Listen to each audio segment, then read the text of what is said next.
राजस्थान में अंता विधानसभा सीट पर जो उपचुनाव होने जा रहा है उससे ठीक पहले अब देखिए कैरेक्टर सर्टिफिकेट बांटे जा रहे हैं। सियासत तेज है। कैरेक्टर सर्टिफिकेट के बीच में जिस तरीके की सियासत हो रही है, हम लगातार कुछ सवाल उठा रहे हैं और सवाल ऐसे हैं जो इंपैक्ट कर रहे हैं और उन सवालों का असर भी होता दिख रहा है। कैसे, वो सब मैं आपको बताऊंगा, लेकिन इनसाइड स्टोरी में आज के सवाल क्या है, सबसे पहले उस पर नजर डालिए।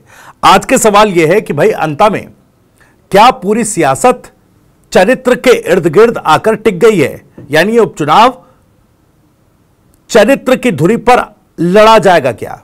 दूसरा सवाल यह है कि चुनावी मुकाबले में बीजेपी क्या ओवर कॉन्फिडेंट हो गई है और यह ओवर कॉन्फिडेंस कहीं ले ना डूबे, क्या इस बात की भी गुंजाइश है? दरअसल जैसा मैं कह रहा हूं कि भाई चरित्र पर आकर के क्या पूरा चुनाव टिक गया है, ये अब आरोप प्रत्यारोप चूंकि व्यक्तिगत लगाए जा रहे हैं तो जाहिर तौर पर यह लड़ाई भी व्यक्तिगत आरोपों के इर्द गिर्द रहेगी जो चुनावी लड़ाई है अंता की।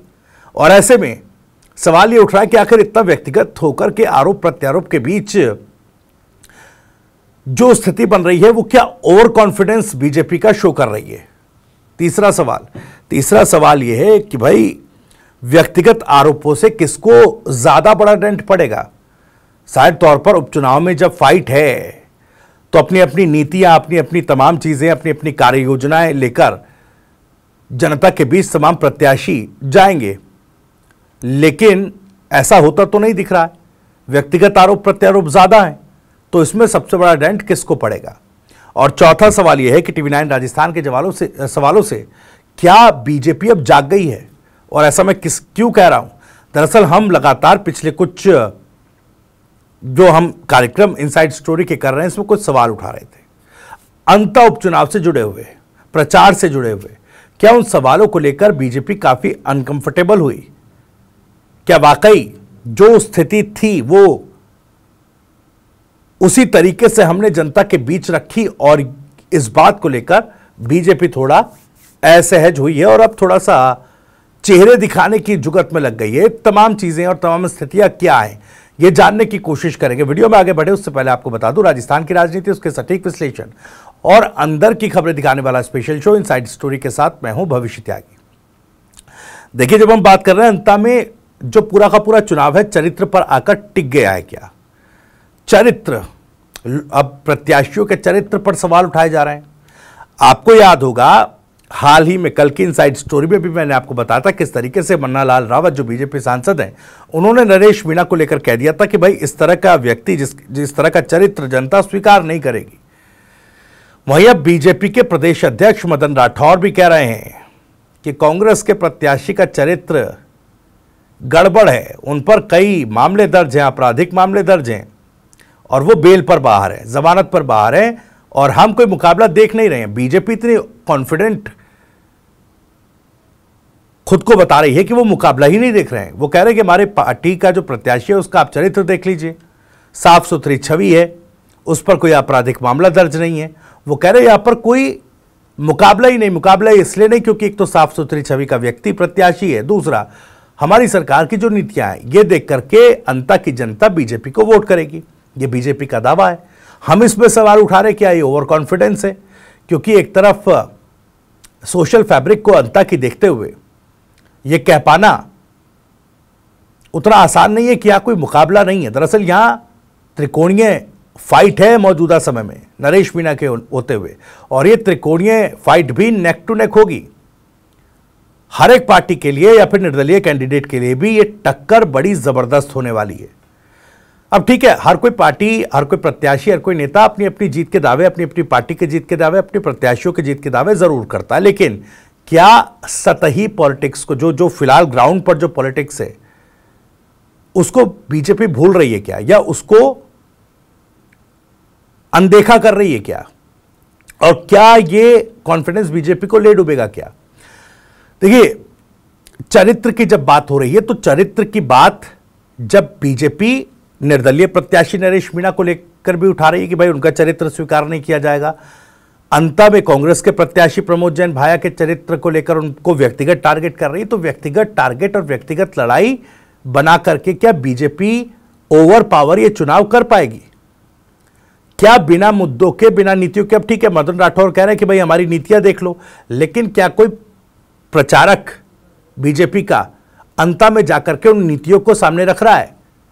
क्या मोरपाल सुमन जो बीजेपी के प्रत्याशी हैं वो बीजेपी की नीतियों को सामने रख रहे हैं क्या? यहां पर तो व्यक्तिगत आरोप प्रत्यारोप की लड़ाई छिड़ गई है। तो फिर अगर नीतियों की बात मदन राठौर साहब कर रहे हैं तो फिर उन नीतियों को जनता के सामने रखेगा कौन? और अगर नीतियां ही इतनी ही मजबूत थी तो फिर 8 सीटों पर झटका लोकसभा चुनाव में क्यों लगा? 11 साल से देश में बीजेपी की सरकार है, तमाम दावे वादे किए गए, उन दावे वादों से, उनके इंप्लीमेंटेशन से कौन सहमत या कौन नहीं सहमत, यह सब्जेक्टिव विषय इसलिए हो सकता है क्योंकि हर एक व्यक्ति की आज अपनी एक राजनीतिक नजर है। हर एक शख्स, जनता अपनी नजर से, अपने ऑप्टिक्स से सरकार के कामकाज को देखती है। वो तय करती है कि मेरे लिए कौन सी पार्टी, कौन सा नेता बेहतर है।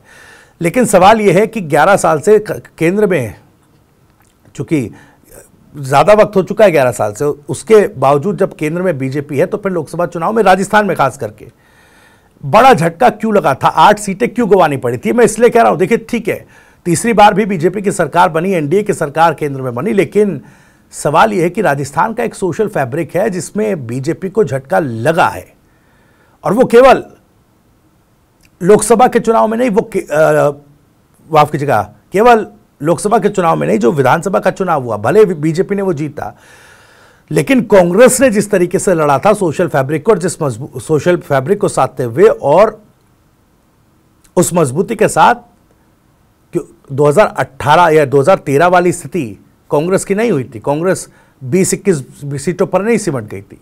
वहां पर भी बीजेपी को समझना चाहिए था कि कांग्रेस उतनी कमजोर नहीं हुई। राजस्थान में कांग्रेस थोड़ी मजबूत स्थिति में है जितना कि बीजेपी उसको आंकती है।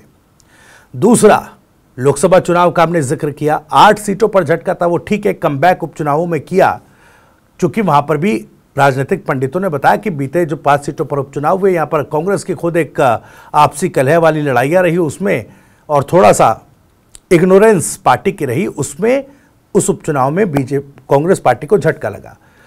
लेकिन अंत में फिर क्या कांग्रेस वो गलती दोहराने जा रही है? कांग्रेस की गलतियों के भरोसे बीजेपी ओवर कॉन्फिडेंट है, क्योंकि जिस तरह की फाइट है, जो सोशल सिनेरियो इस सीट का है, वो इस बात की गवाही कतई नहीं देता कि यहां कोई मुकाबला नहीं है, जैसा कि मदन राठौर साहब कह रहे हैं।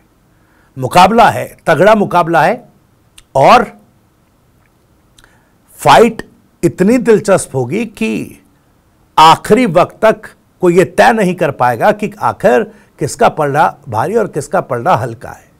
और नरेश मीणा को ले लीजिए। नरेश मीणा, अरविंद केजरीवाल ने उन्हें खुला समर्थन दे दिया। 30-31 अपने जो कार्यकारिणी के सदस्य हैं, उनकी अंतर उपचुनाव को लेकर फौज नरेश मीणा के लिए खड़ी कर दी थी, उसमें 15 नाम और ऐड कर दिए। अब देखिए किस स्तर पर जाकर आम आदमी पार्टी नरेश मीणा को सपोर्ट करने के लिए ग्राउंड पर फौज खड़ी कर रही है। अब वो ठीक है, कौन पदाधिकारी है, कौन नहीं है, और क्या पूरी कार्यकारिणी है, नहीं है, लेकिन अपने लोगों की, अपने कार्यकर्ताओं की एक फौज नरेश मीणा के लिए आम आदमी पार्टी ने खड़ी कर दी। वो कितना बेहतर काम कर पाएंगे, कितना बेहतर नहीं कर पाएंगे, वो अलहदा बात है जो आने वाले समय में तय हो जाएगा। शंकराचार्य, संत समाज शंकराचार्य जो अभिव्यक्तेश्वरानंद हैं, उन्होंने भी एक मैसेज दिया कि यहाँ पर गौ हत्या को रोकने के लिए नरेश मीणा ने आश्वासन दिया है, तो हमारा सपोर्ट उनके साथ है। भावनात्मक लिहाज से भी नरेश मीणा सपोर्ट हासिल कर रहे हैं। मैंने आपको कल भी बताया था कि जो झालावाड़ स्कूल हादसा हुआ उसमें जो पीड़ित परिजन हैं वो आकर के नरेश मीणा के लिए वोट मांग रहे हैं। तो ये तमाम चीज़ें हैं जो निर्दलीय कैंडिडेट को भी मजबूत बना रही है कूटनीतिक स्तर पर, जो एक तरीके से बीजेपी के लिए माइक्रो मैनेजमेंट कहा जाता था। भाई क्लस्टर बना करके बूथ स्तर तक पन्ना प्रमुखों के जरिए माइक्रो मैनेजमेंट बीजेपी करती थी, एक तरीके से माइक्रो स्ट्रैटेजी नरेश मीणा भी तैयार कर रहे हैं। तो उनकी स्थिति जितना हल्के में बीजेपी आकर रही है उतनी है नहीं। और दूसरी चीज, कांग्रेस पार्टी का दावेदार भी हल्का दावेदार नहीं है। अब देखना होगा कि कितना हल्के में बीजेपी इसको ले रही है, लेकिन यहां पर यह कहना गलत नहीं है कि जिस तरीके की बयानबाजी बीजेपी कर रही है ओवर कॉन्फिडेंट है। और इसका एक और पहलू है, मैं कह रहा हूं ना कि जो मेरा सवाल था, क्या TV9 राजस्थान के सवालों के बाद बीजेपी जगी? हमने लगातार ये सवाल पूछा कि भाई बीजेपी का प्रचार इतना ठंडा क्यों पड़ा है? मैं लगातार अपने इस शो में सवाल पूछ रहा हूं, कोई बड़ा चेहरा बीजेपी का अंता में प्रचार के लिए नहीं जा रहा था। जब ये सवाल मैंने पूछने शुरू किए, उसके बाद डिप्टी सीएम प्रेमचंद बैरवा साहब ने अपनी शक्ल वहां दिखाई। आज खुद मदन राठौड़ साहब प्रचार के लिए पहुंचे और ये बात कही कि मैं यहां तो मुकाबला नहीं है। हालांकि आप ये देखिए, मदन राठौड़ साहब से ही 2-3 दिन पहले सवाल पूछा गया था कि क्यों नहीं गए नेता, बड़े नेता अब तक प्रचार में। भाई, प्रधानमंत्री मोदी और पूरी सरकारी मशीनें तो बिहार में ताकत झोंक रही है। चुनावों को जो सीरियसली बिहार में ले रही है बीजेपी, उसमें ऐसा नहीं है कि मुख्यमंत्री नहीं जा रहे हैं, कोई नहीं जा रहा है। अंता में तो ना मुख्यमंत्री आए, ना कोई और बड़ा नेता या कोई जो सरकार में शामिल नुमाइंदा हो वो नहीं आया। अब ठीक है, मदन राठौड़ साहब आए, क्या इसी सवाल से परेशान होकर वो यहाँ पर चेहरा दिखाने और उन सवालों को न्यूट्रलाइज करने के लिए पहुंचे कि देखिए मैंने तो अपना चेहरा यहाँ पर दिखा दिया है। लेकिन सवाल तो अब भी उठेगा, क्योंकि मन्नालाल रावत ने कल टीवी 9 राजस्थान से बातचीत में कहा कि अभी शेड्यूल्ड कैलेंडर जो है वो शेड्यूल्ड होगा कि किसकी ड्यूटी प्रचार में कैसे कैसे कहाँ लगनी है, वो अभी बना नहीं है। मन्नालाल रावत ने टीवी 9 राजस्थान पर यह बात मानी थी, तो फिर मदन राठौड़ साहब बताए क्या वो कैलेंडर शेड्यूल हो गया कि किस तरीके से प्रचार, किस किस दिन कौन कौन से नेता की ड्यूटी लगेगी, या फिर बस टीवी 9 राजस्थान के सवालों को थोड़ा सा न्यूट्रलाइज करने के लिए बीजेपी के नेता, चाहे उप मुख्यमंत्री प्रेमचंद बैरवा हों, चाहे फिर मदन राठौड़ साहब हों, अब अंता में अपनी शक्ल दिखाने की कवायद कर रहे हैं। खैर, ये कॉन्फिडेंस है या वाकई बीजेपी इतना मजबूत है जो बीजेपी को फिलहाल मदन राठौड़ के लिहाज से अभी उनके मुताबिक यहां पर कोई मुकाबला दिख नहीं रहा है। इसी सवाल के साथ इनसाइड स्टोरी में इतना ही। पूरी वीडियो और जानकारी कैसी लगी हमें कमेंट करके जरूर बताइएगा। आप इस मामले पर कुछ कहना चाहते हैं तो कमेंट बॉक्स आपके लिए खुला हुआ है। अपनी बात, सवाल और राय कमेंट बॉक्स के जरिए हम तक पहुंचा सकते हैं। राजस्थान से जुड़ी और भी तमाम खबरों को सबसे पहले जानने के लिए सब्सक्राइब जरूर कर लीजिए टीवी 9 राजस्थान। नमस्कार।